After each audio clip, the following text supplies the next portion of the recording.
Well, welcome to everyone and for our discussion with Dr. Phyllis Zagano. I'm Jeffrey Burns from the Harp Center for Catholic Thought and Culture, and welcome to you all.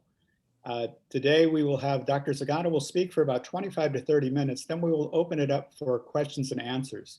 We ask that you submit your questions through the chat function, and then we will have our moderator will ask those questions for you. For best viewing, please put your on speaker view rather than gallery view. This is part of our series on Women in the Church, the Future of Faith series towards a co-responsible and participatory church. And we're delighted to have Dr. Zagano with us today. To introduce Dr. Zagano, we have our leader, Dr. Bridget Gramme, who is the head of the Center for Public Interest Law here at the University of San Diego. So I'll turn it over to Bridget. Thanks so much, Jeff, and thank you to all of you for coming today. And we're so honored to have Dr. Zagano with us. This is really part, as Jeff mentioned, this is part of our series on the future of faith, and we've been really thinking about what is the role of women in our church going forward, and how can we work on some structures and some ways that we can be more involved at a systemic level. And so we're really, really privileged to have Dr. Zagano here with us today to talk about the state of the question, about women deacons. And just a brief intro about who she is. So she's a member of the Pontifical Commission for the Study of the Diaconate of Women. And she is a senior research associate in residence and adjunct professor of religion at Hofstra University.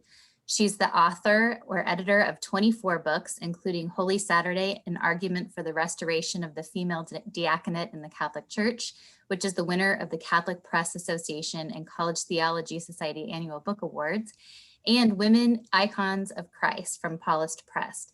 So I want to make sure we have plenty of time for her to speak, and then I will coordinate your questions.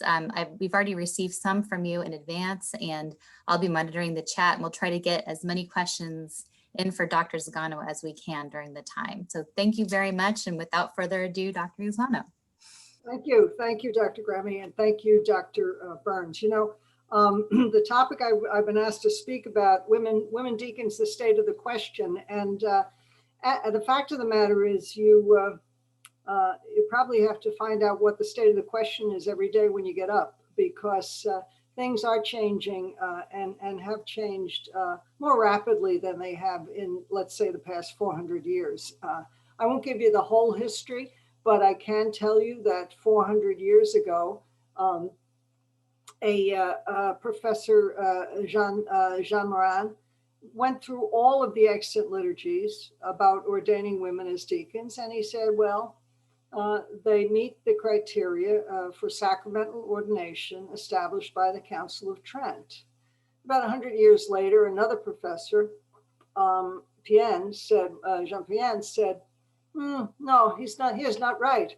You know, so and that conversation's been going on ever since. In the around late 1960s, early 1970s, you find that the conversation starts to pick up again, but it is almost confused with the conversation about women priests. And as I said, every day you wake up and you find something new. In his sermon, I think last weekend on the radio television in Ireland at the Sunday Mass, the Bishop of Kildare, Bishop Nolte, talked about that woman, Mary Magdalene, with the colorful background. And to think that since the 6th century, that rumor has been going around. Well, Pope Gregory I started that rumor, and we've been trying to get rid of it ever since. And the reason I bring it up is that the feast of Pope Gregory I was changed in 1969, just as women started talking about, you know, why aren't we ordained as anything. And the feast was changed from in 1969 from March 12th, which is the day of his death, to September 3rd. Why do I care? Well, for about, I would say 1600 years, the feast of Saint Phoebe, the only woman in scripture called deacon, was September 3rd. And in fact, the Orthodox Church still celebrates St. Phoebe's Day as the 3rd of September. But in 1969, they moved Pope Gregory I, Gregory the Great, to September 3rd, which I think is the date of his election as a pope. And it might get a little too much in the weeds, but for those of you who are liturgy nerds, his is a memorial and hers is a commemoration, which means that in the Catholic Church, you cannot legitimately celebrate the feast of St. Phoebe in the liturgy. I don't like that, but the only way to change that is to have your local bishop or the head of your religious institute to ask for St. Phoebe Day to be a particular celebration for your diocese or institute. And I just think it would be fun to do that. In any event, we're going to talk about women deacons, the state of the question. So I have three points. What happened in the past, what happened recently, and what happens next? Well, we don't need to go into the deep past because the same conversation has been going on. They were ordained as deacons sacramentally. They weren't ordained as deacons sacramentally. In the 1970s and early 1980s, two professors, Mort was on the negative side and Grison was on the positive side. As the conversation moved forward, things really didn't change except for one point, which is that when the Second Vatican Council recommended the restoration of the diaconate as a permanent vocation for married men and others, it did not include women. And Paul VI said, what about women deacons? And he, I'm told, did ask either the entire International Theological Commission, which is a part of the Congregation for the Doctrine of the Faith, or he asked some of its members. I've never been able to get to the bottom of that. But I do know that Cipriano Vagaggini wrote a long article in Italian, which basically said, yes, women were ordained as deacons and it's no big deal. They could be so ordained again. And the discussion began to heat up. So during those years in the 70s and the 80s, as I said, you had Mort and Grison were the two major discussants. And then by, I would say around 1987, there was a determination that this really had to be looked at seriously. And so in 1992, the International Theological Commission of the Congregation for the Doctrine of the Faith took up the question from 1992 to 1997. And I'm told by members of that commission that they had a paper. It was 17 pages long. It was printed. It was numbered. And it basically said what Vagaggini had said years before. That's no big deal. However, that was never published because the prefect of the Congregation for the Doctrine of the Faith refused to sign it. And so you may remember that the prefect at the time was one Joseph Ratzinger. And that's kind of where it stood because the prefect then named a new subcommittee of the International Theological Commission, which worked between 1997 and 2002. The same document grew exponentially to 74, 78 pages. I read a critique of that document just 2 days ago in a book published in Finland, where they said it's very odd that all of the footnotes about women deacons are to German sources. I've written about that. The writer of the section on women deacons was Gerhard Müller. And I've actually published in the Harvard Divinity Bulletin the fact that 18 sentences or sections from that document, the 2002 document, are either paraphrased or plagiarized from a book by Müller without any citation.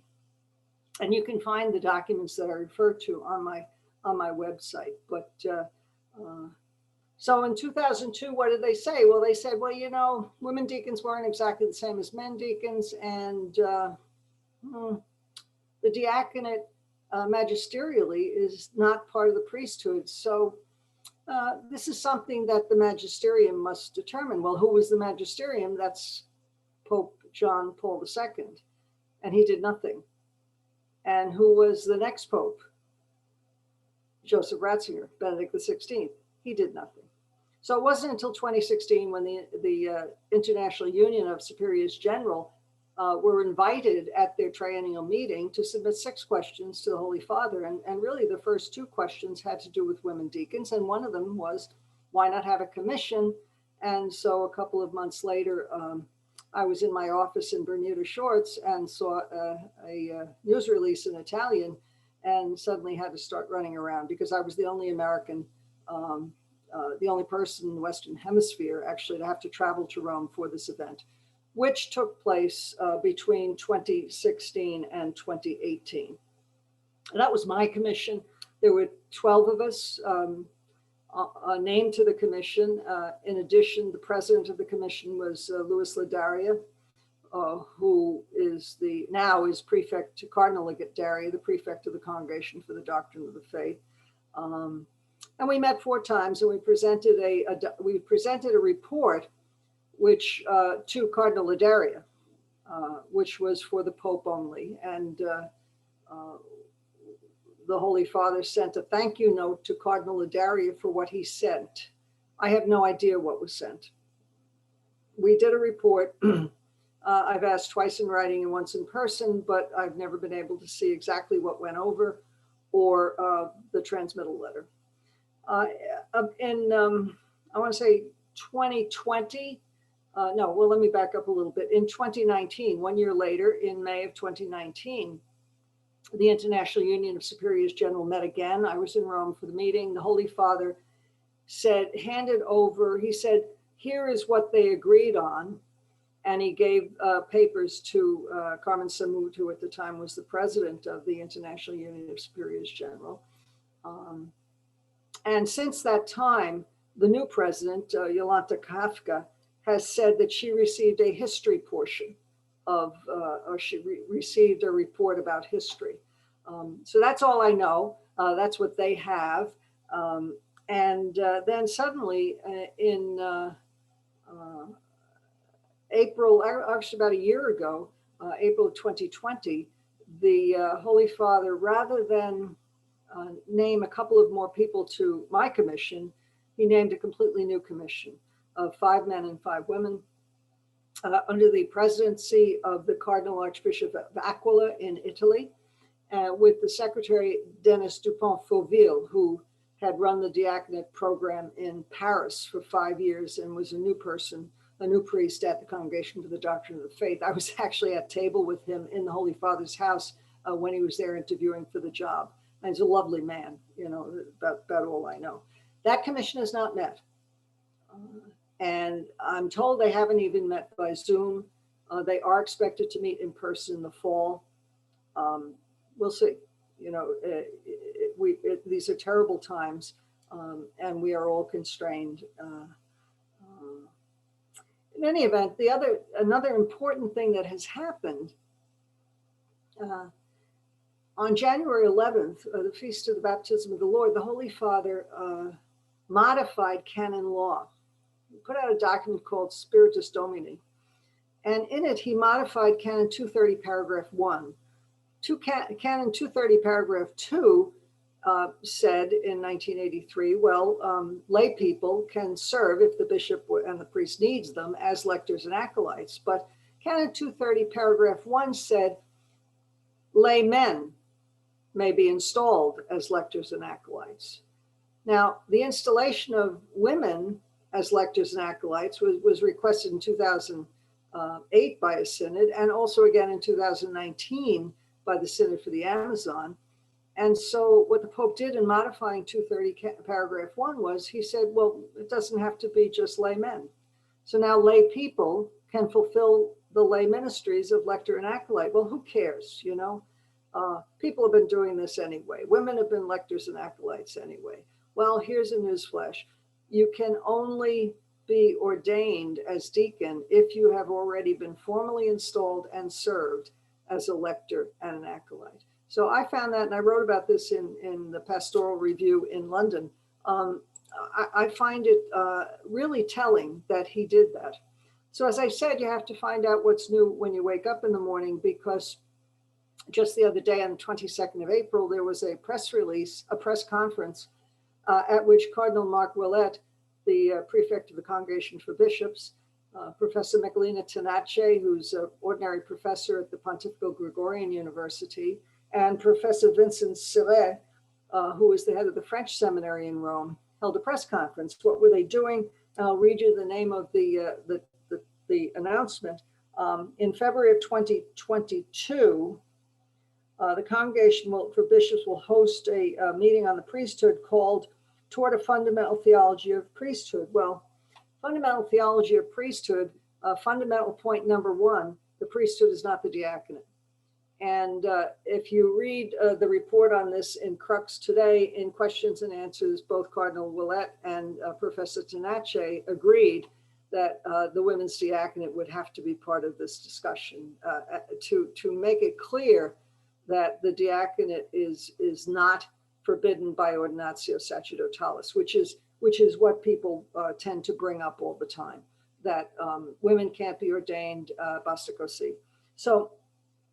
So when we talk about the question of restoring women to the diaconate, this is what I think, and that's my third point. What happens next?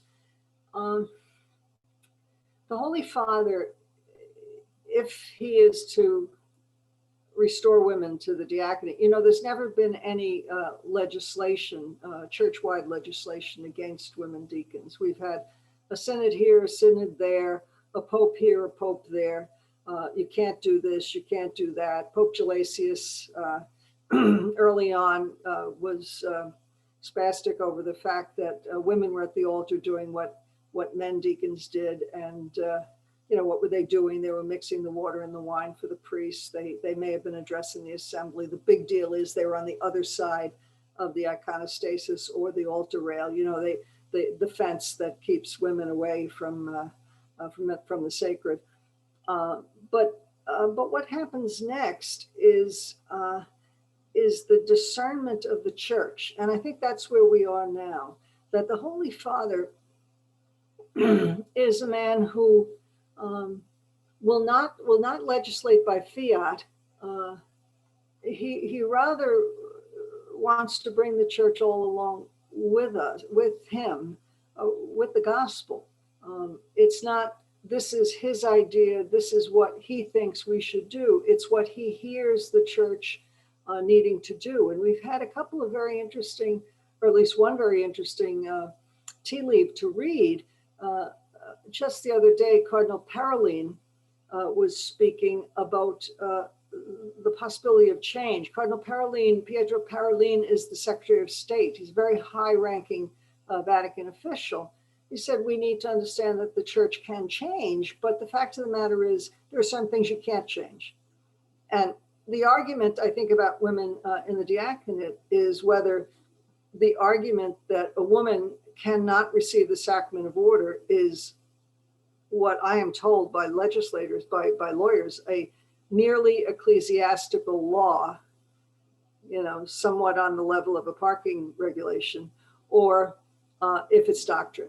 And of course, the argument is it's not doctrine, because if you say it's doctrine, then you are arguing that women are of a different species from men.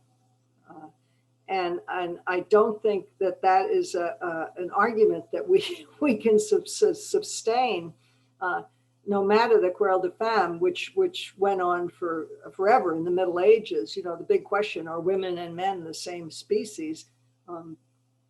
We have to thank Mary Wollstonecraft and a couple of others for arguing against that. So if women can receive the sacrament of order, which is my argument, then many people say, well, then they can be priests. Well, I'm not so sure this is a discussion the church can have now about women priests for a lot of reasons, not the least of which is we don't really have evidence for the ordination of women as priests. We do have evidence of the ordination of women as deacons. And we have a lot of evidence for the ordination of women as deacons. And if you don't believe me, there's a truck parked outside my office with all the liturgies, because they're just there.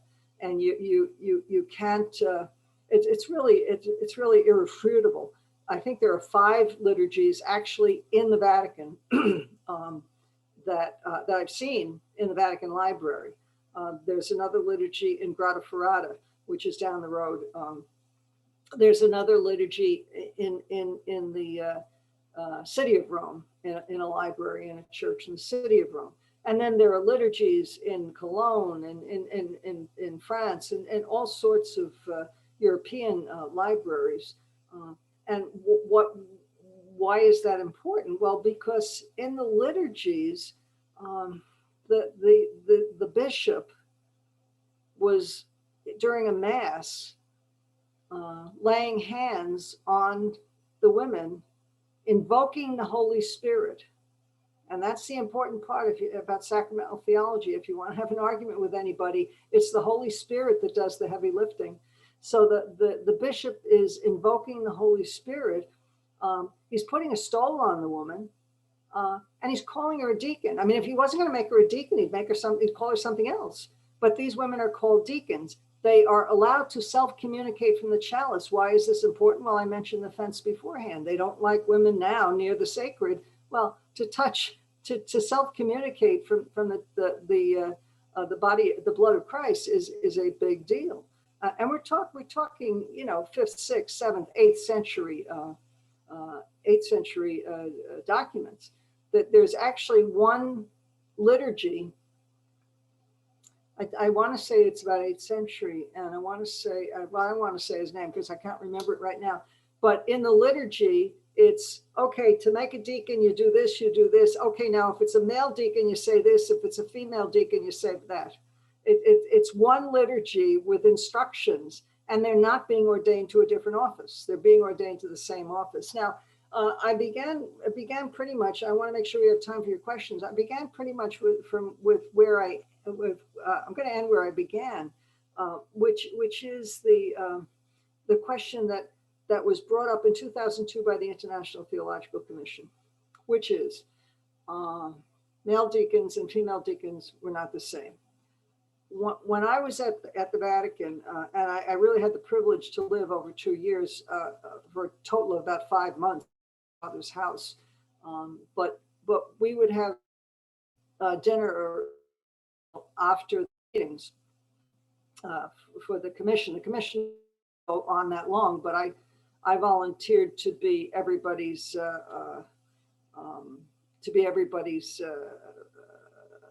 research assistant. So I stayed over there for a longer amount of time.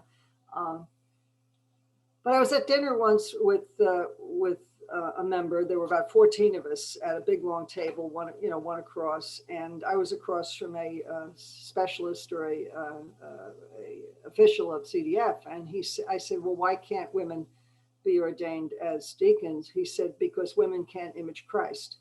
And I said, watch me. Nothing gets me more annoyed than that. And that's I hate it when people do this, but I love this photo. This is my latest book, Women Icons of Christ. And this is Antonella de Messina, he's from Messina. This is actually in Palermo, this picture. And it's the Blessed Mother at the Annunciation saying, could we have more information on this? And it's just a beautiful thing. But to argue that women cannot image Christ, and which is underneath what is the argument which is taken out of the 2002 document, that women deacons and men deacons didn't do the same thing. I said, okay, well, let's take a look. Oh yeah, you're right. Women deacons anointed ill women. Men deacons didn't do that. Oh, you're right. Women deacons assisted in baptism. Men deacons didn't do that. Oh, guess what? Women deacons preached in monastic settings. Men deacons didn't do that. Let's see what else. And it goes on and on. So that's really what this book is about, because I just got very annoyed with with the way things were being discussed. Anyway, I'm sure that Dr. Gramme has a lot of questions, and I'm here. I appreciate you taking your lunch hour with me. My dinner is in for a couple of hours, so I'm here. Well, thank you. We do have some questions, and if you have questions, reminder to the audience to just put them in the chat to me, and we'll get to as many as we can. I just want to start off with one of my own very quickly. You were talking about the Pope kind of wanting to bring along the church with him. He doesn't want to just dictate what's going to happen. But my question to you is, how does he define church, and whose voices is he hearing with respect to this particular issue? Well, obviously, I think he means the people of God, but obviously the people who have his ear are the ones who wear the red outfits. But it's up to the rest of the people to tell their bishops, to tell the cardinals, to make the noise. The church is not a democracy, and he talks a lot about discernment. He says discernment is not really a political way, and he was a little concerned during the Amazon Synod because women deacons, 9 of the 12 language groups asked for women deacons in the Amazon Synod. But he said it became almost like a parliamentary discussion, and that's not what he's thinking about. When I look at the names of the 12 people, 10 of whom are members, and then, as I said, Dupont-Fauville, who is the secretary, and the Archbishop of Aquila. When I look at the names of the members, they are best, to my mind, qualified not to discuss the theology, not to discuss the history, but to say, what does a deacon do today? And answer the question, well, what about this can a woman not do? Now, that I think is part of it. The other part of it is if the people of God say they need women deacons, I think the church needs to answer. And the church is all of us. The church us needs to support the programs that are assisting women in the diaconate. The church us needs to speak about it. The church us needs not to walk away. I have a column that'll move this week about the problem of divisions. The preacher for the papal household, Cardinal Raniero Cantalamessa, a Franciscan, preached on Good Friday, and he said, really, the divisions in the church are quite difficult, and we need to understand that that's not a good way to go. And then if you look at what Paroline said, he said, look, there are some things that can't be changed. And I think on both sides, the divisions are difficult. The far right and the far left are arguing things that sometimes are just not possible because they're doctrine. What I find interesting, and what I mentioned in my column that'll be out in the National Catholic Reporter in a day or so, is that the words that Cardinal Paroline used in 2021 echo something Hans Kung wrote in 1971. And his book is called Why Priests? And what he wrote was that it's important to have discussion. It's important to know what all sides say, but it's also important to come to a certain amount of consensus, understanding that there are things that cannot be changed. And I disagree with Kung, and perhaps with the way people are viewing the way the Holy Father is proceeding, because at the end he says some things cannot come to a consensus and it's better to have peace. And I end my column saying, no, I don't think you can have justice. You can have peace at the expense of justice. But I do feel that the Holy Father is creating an open conversation, which we have not had. I found myself very well received by the prelates whom I met and were at table with in the Holy Father's house in Casa Santa Marta. I know that your own bishop, the Bishop of San Diego, Bishop McElroy, spoke publicly during the Amazon Synod in support of women deacons. And he felt that, it's something that could and should happen. I am convinced that, we're waiting for the Holy Spirit now with Pentecost. I am convinced that the church, if the church needs women in the diaconate, the church will not be denied. I am absolutely sure of that. And I think if it is to come more quickly rather than more slowly, it would be from the Amazon region. But anyway, I want to get to other people's questions. Okay, thank you. I appreciate that. And it's a nice hopeful message too, to remember we have some hope in the Holy Spirit, if not in some of the individuals in charge sometimes.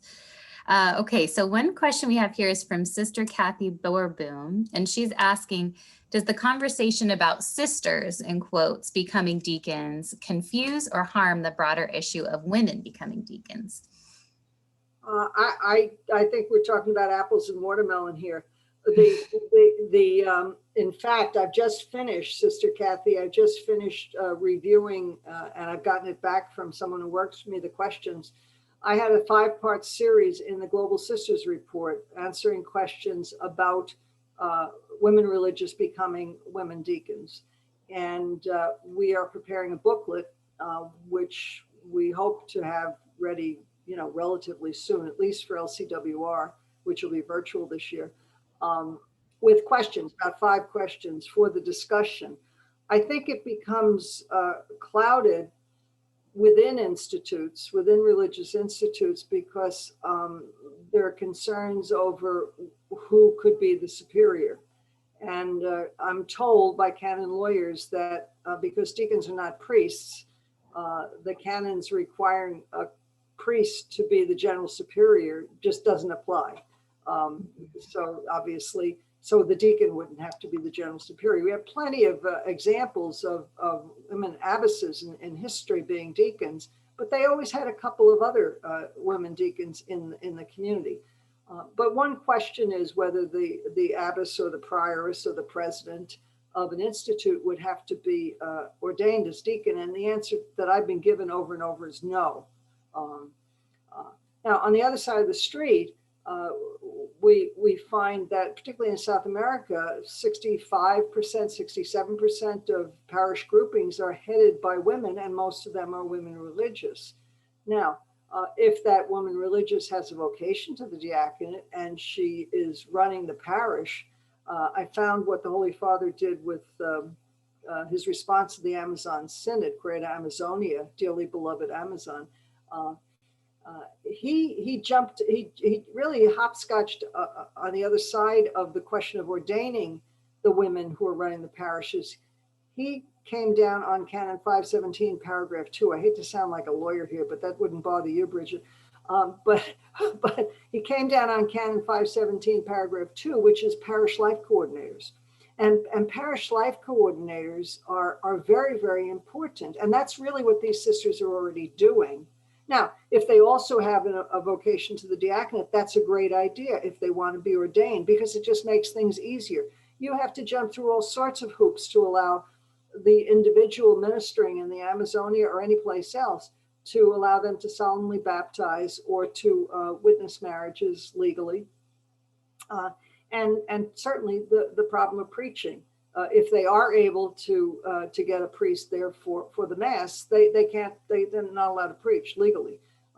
And so I think that I am considering in my own research, and you have to know, God's been good to me, so I have a little bit of money, I have people working for me, that we're discussing that question about women deacons, women religious. You can get the essays online from Global Sisters Report. I'm sure they're still up there. And the questions, as I said, I just got the final edits to the questions about an hour ago, and it'll then go to the publisher and the printer. So, but thanks, Sister Kathy, for your question.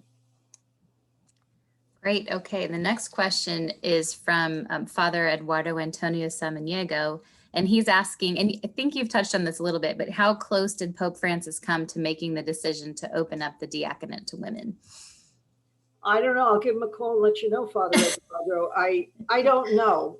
He's certainly, I don't believe the man is disingenuous. And I must say that. I am big enough to see. I'm almost 6 feet tall. And I lived in his house for 5 months, as I said, over 2 years. And when the Pope waves to you across the dining room, you wave back. So I have been up close to him. I did not run around the commission to talk to him and tell him what I thought. But I did have conversations that would encourage me to understand that he can take I think he can take the decision, but he's not going to take it as a dictator. And it's not only up to him, it's up to us. It's up to the people of God to say, this is a good idea. We had women in the diaconate. The diaconate died out. Here's why the diaconate died out. By the time you get to the 12th century, the priests, mostly the priests in Rome, are a little annoyed about deacons. Why are they annoyed about deacons? Well, because deacons handled all the money. And deacons were very, very powerful. So the law became, and Gresham actually codified it, that you couldn't be ordained a deacon unless you were going to be ordained a priest. You had a few ceremonial deacons left over here and there, but unless you were going to be a priest, you were not to be ordained a deacon. Doesn't mean we haven't had deacons. The last one died around the turn of the century. We did have a deacon cardinal, actually, a cardinal deacon die around a lay cardinal who became a deacon. He died around the turn of the century. I can't think of his name right now. But he's not going to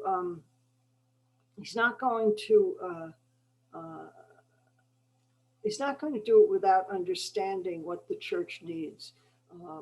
Up until the 12th century, at least in northern Italy, there were deacons, women ordained to the diaconate, but the female diaconate kind of was shoved into monasteries and abbeys, and the male diaconate died out.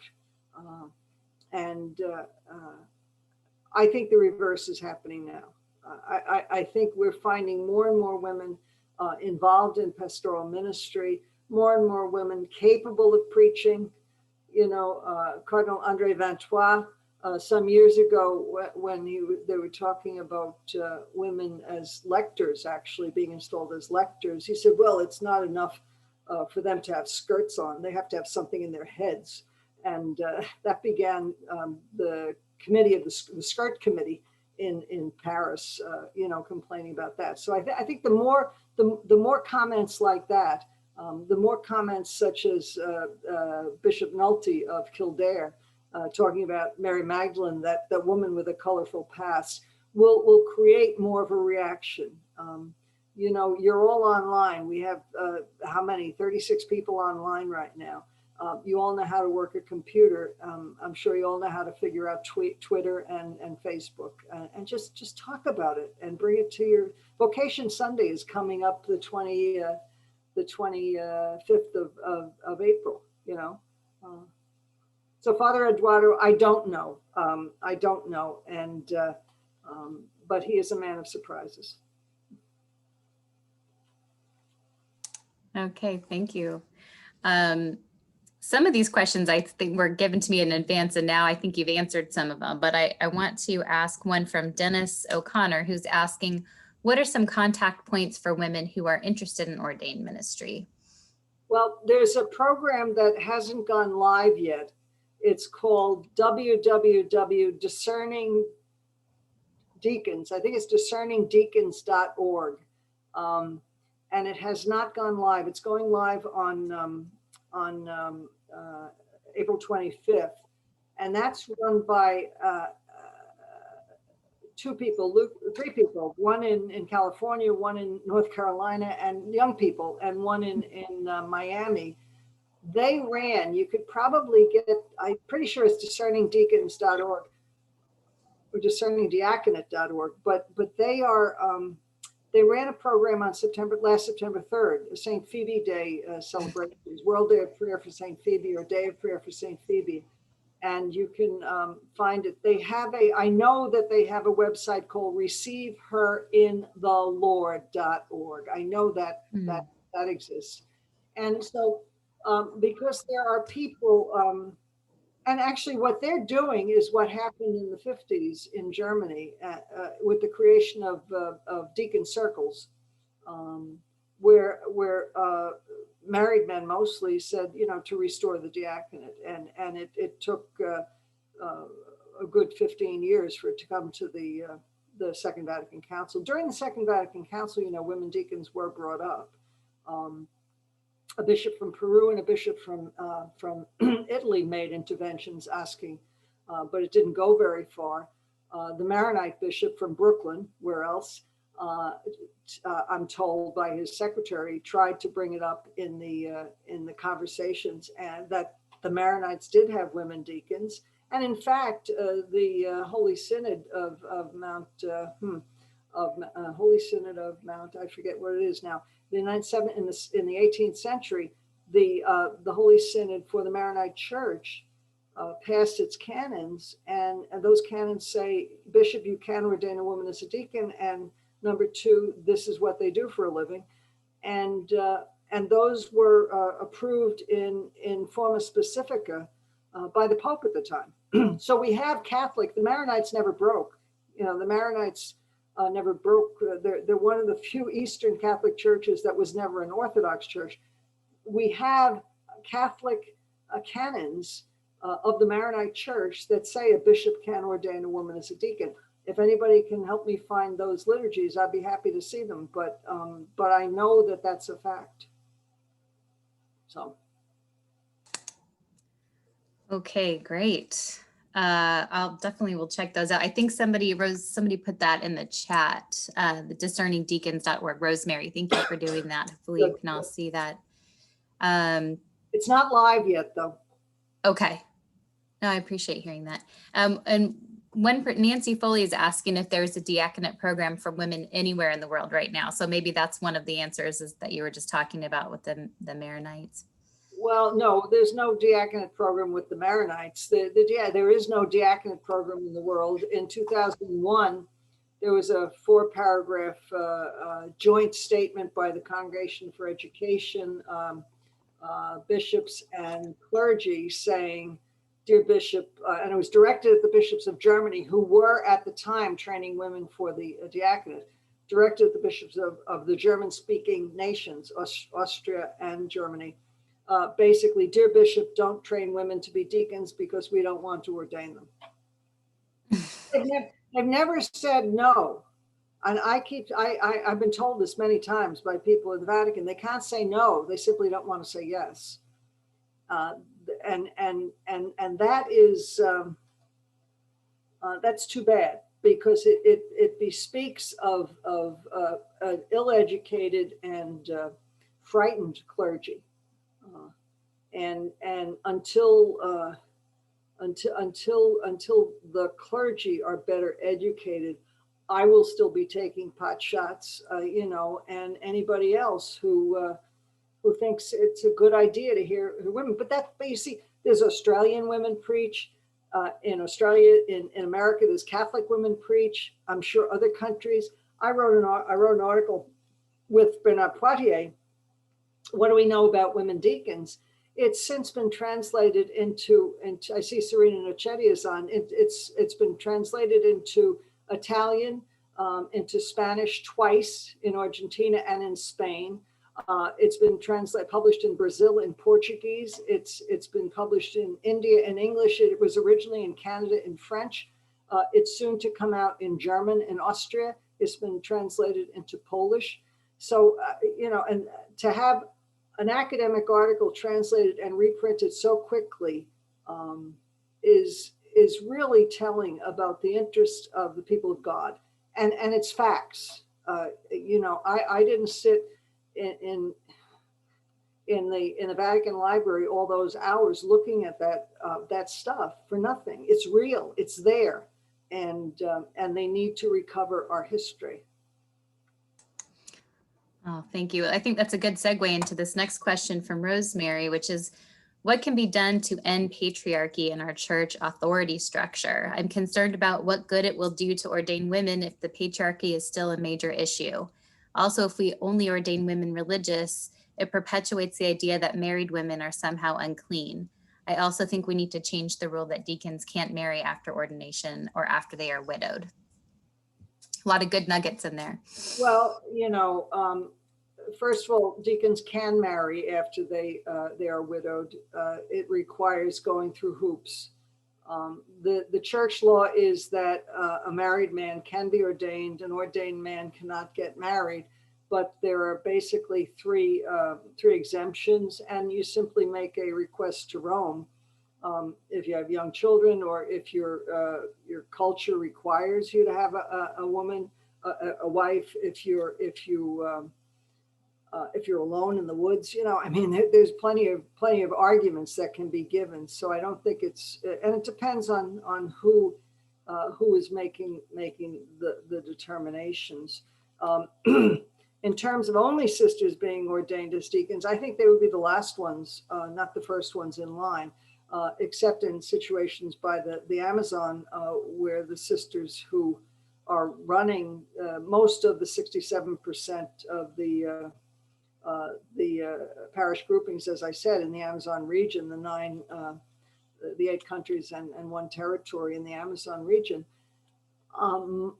Of those, 67% of the parish groupings are run by women. Of those, most are women religious. So, and number one, number two, it was the UISG, the International Union of Superiors General, that asked for the study for women religious and women to be ordained. So in terms of the patriarchy, I don't know. I have said that the church needs ministry, and I think the more we minister, perhaps we can educate people.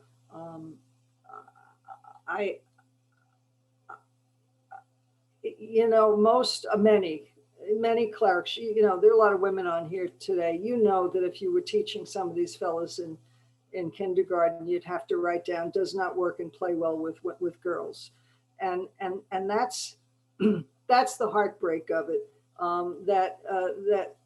But I think as we grow.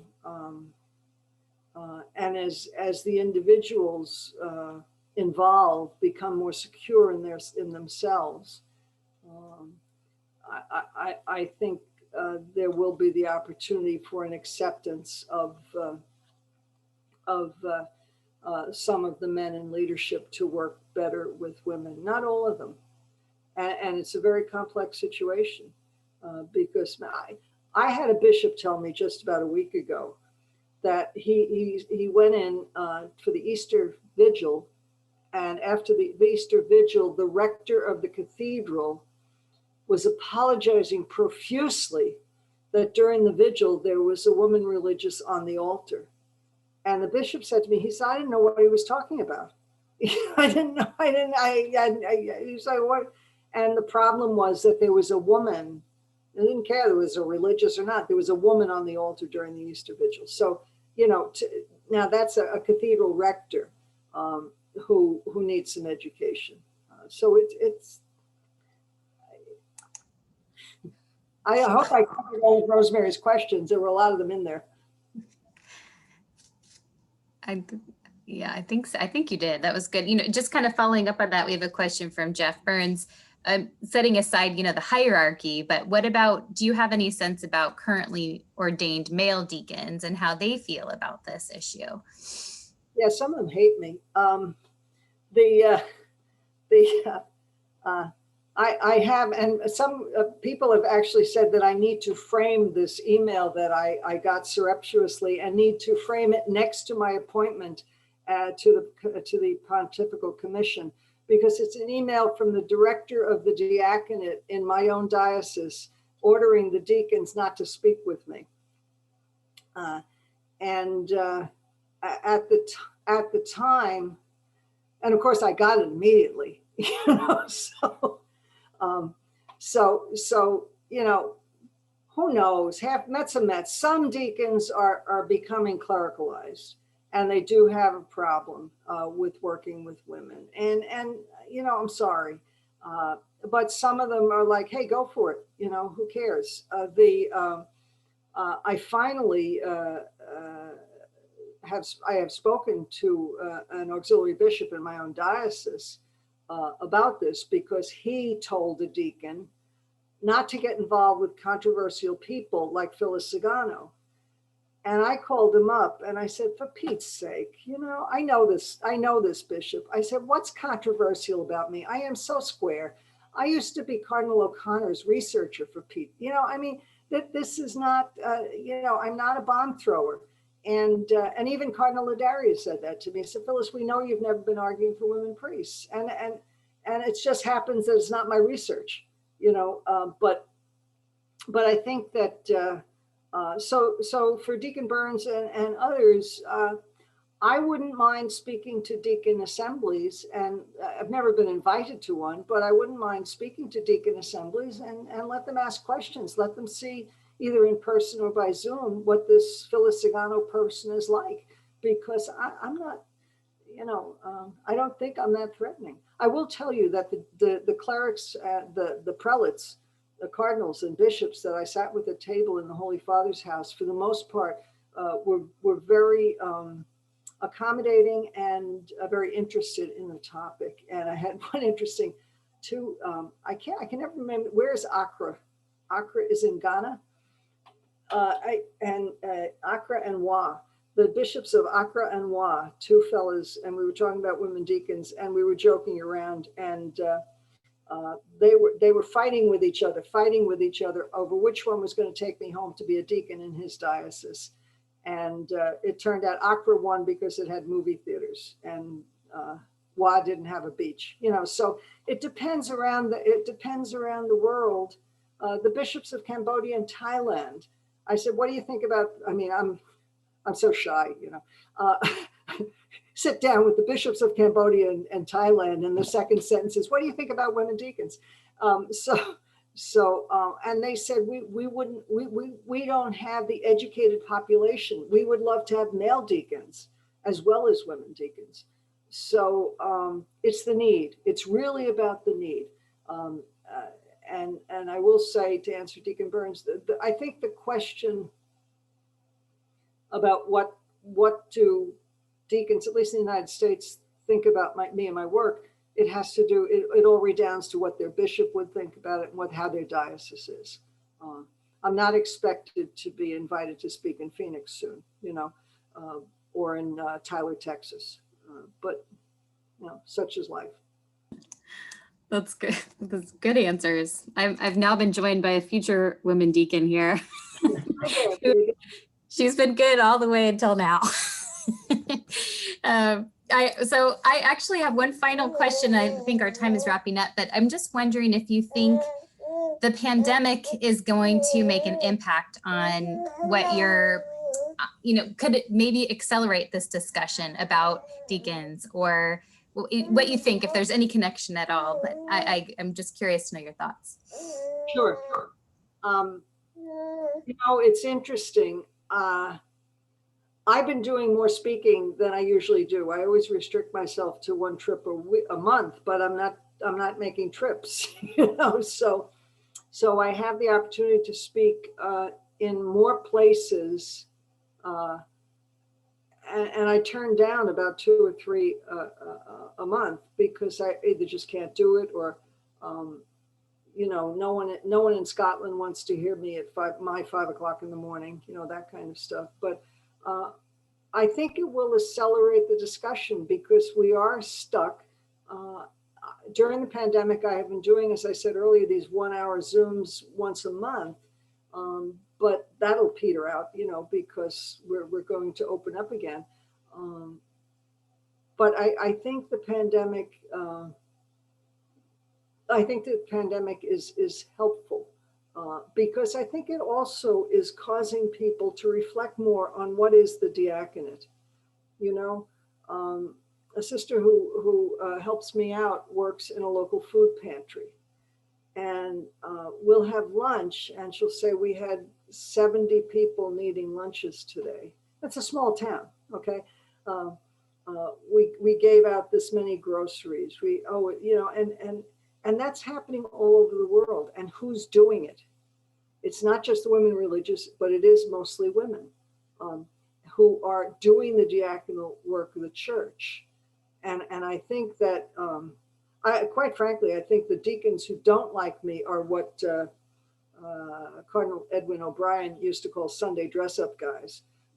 They're more clerical than they need to be, and the fellows who are not threatened are the ones who are out tromping around the prisons or standing on the food lines or ministering somehow in catechesis. Wonderful opportunity to have a deacon who knows canon law and has a stable marriage to, the word is sanate, to help people who've gotten married one way or the other these days, to bring them back into the church for their marriages, and also marriage prep and family counseling and so many things, so many needs of the church. So I think that it has all over the world given a great focus on, and I've said this all along. I mean, bishops don't like to hear this, but I'm not so sure we need more priests. I think we need more deacons. I really think we need more deacons. We need more ministry. And if we can get women out there in diaconal ministry, as I said, I mentioned Cardinal O'Brien when he was the Archbishop of Baltimore. He was my boss when I worked for Cardinal O'Connor, but Cardinal O'Brien, when he was the Archbishop of Baltimore, I said, I don't want to be a priest. I want to be a deacon. I want your checkbook. That's what I want.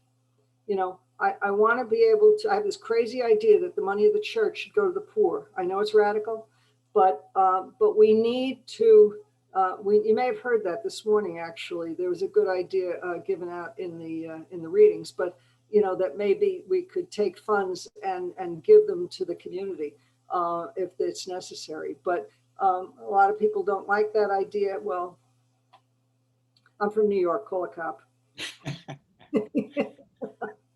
I have a practical question. What do you think the best thing for people to do to make their voices heard in terms of the diocese or bishop?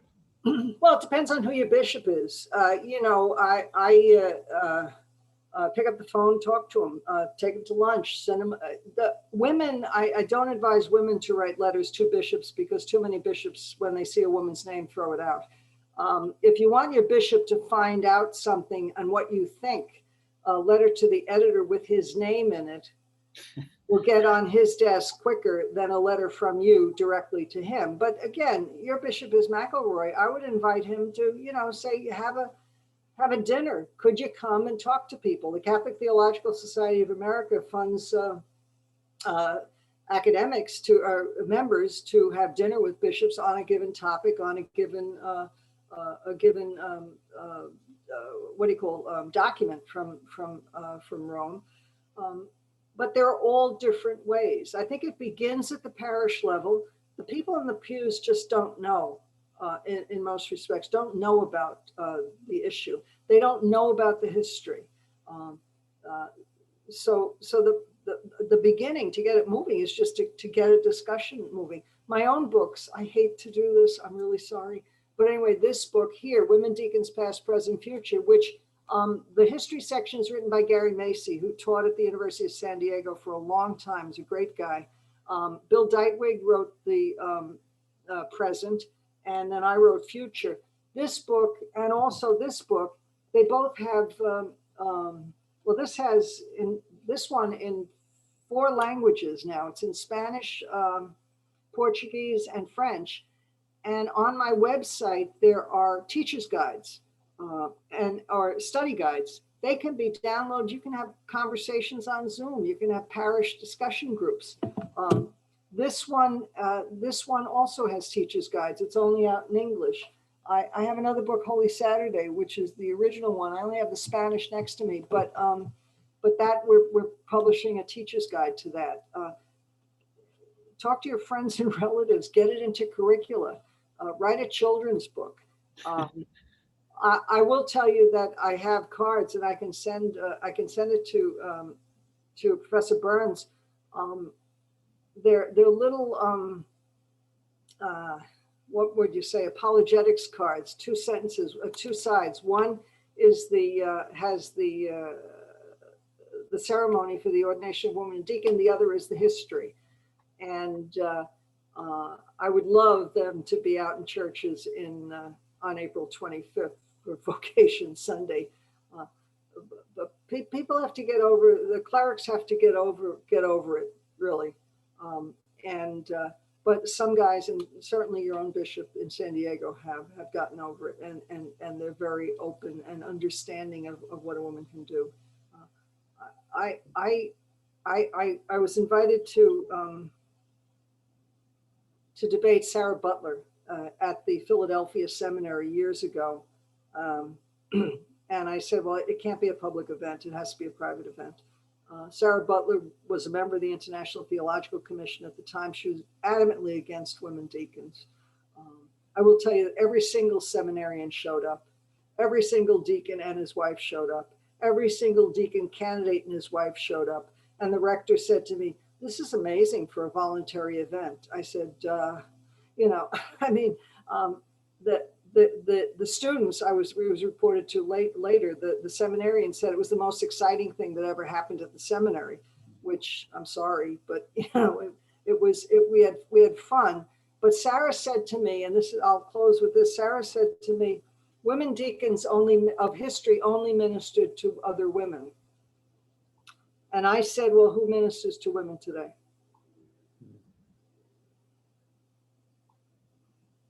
That's the question to ask your bishop. Okay, well, thank you very much. Could you give us your website real quickly? No. I don't, it's on my email, but I don't know how to say it. It's just okay. Google me at Hofstra, Phyllis Zagano at Hofstra University, and it will come up. And there's all sorts of links to my books, and if you go down to my publications, there are actually PDFs attached as I get them. There's research materials, there's all sorts of stuff there. Just do Phyllis Zagano Hofstra, Hofstra, and you'll find me when you Google me. Okay, Karen Teal has just posted it in the chat room, but I think it only comes to us, so. Okay. Oh, it did get through. Okay, great. Thank you, Karen. So Bridget, do you have a last word you'd like to say? Well, just thank you very much. I think Ellie might have something to say too, so I don't want to take up everyone's time, but this was fabulous. I learned so much, and I really appreciate your insights, and I've left feeling more hopeful than I expected, actually. So I appreciate your insights very, very much and taking the time. Thank you, Bridget. Thank you, Ellie. Thank you, Jeff. Yeah, thank you, Bridget, and thank you, Dr. Zagano, for a great presentation and for the work we have to do still. So I encourage everybody to keep the center on your list of things to follow. We're looking for a couple more developments in our Women in the Church series, and for our recommendations to the bishop. As you've mentioned, Bishop McElroy is very open to these sorts of suggestions. So got to make hay while the sun shines, as they say. So, all right, thank you very much, and we'll see you all at a future date. Maybe we'll see you in person sometime. Thanks a lot.